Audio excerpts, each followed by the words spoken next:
Сәлеметсіздер ме, құрметті әріптестер? Бүгін сыныптың үлгерімін қалай шығарамыз? Күнделік кезет бойынша. Бұл сіздер бойынша 3-ші сабағымыз. Ол үшін сіздер күнделікке кіресіздер және мектеп есептер бөліміндегі үлгерім және соның ішінде сыныптар және өз сыныбыңызды таңдайсыздар. Мысалы 11-ші А сыныпты таңдайық және 3-ші тоқсан бойынша есепті құрастырамыз.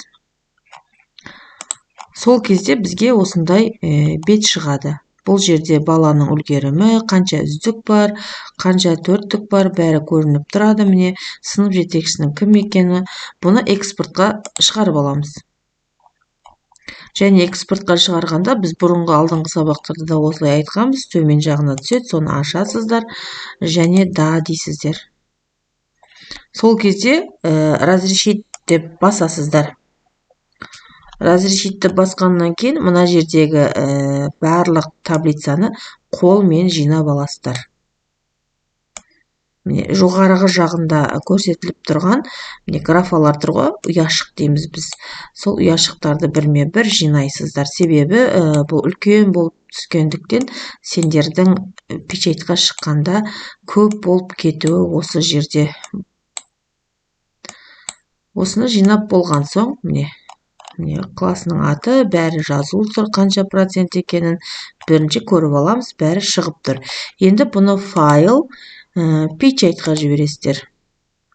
Және печатьта мына жерде біз альбомныйға қойып аламыз.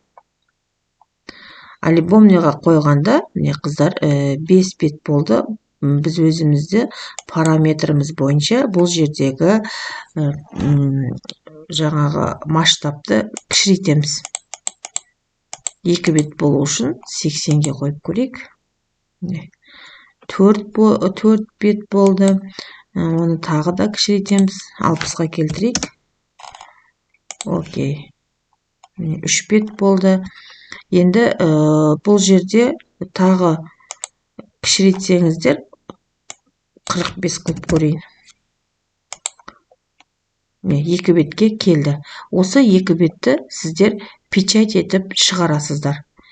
Менде қазір принтер болмағандықтан мына жерден печатьқа шығара алмай тұрмын, ал осыны шығарсаңыздар, бірінші бетін шығарасыздар, сосын арт бетіне екінші бетін қойсаңыздар, бір бет болып шығады. Артына үлгісі шығады, бәрі көрсетіліп тұрады.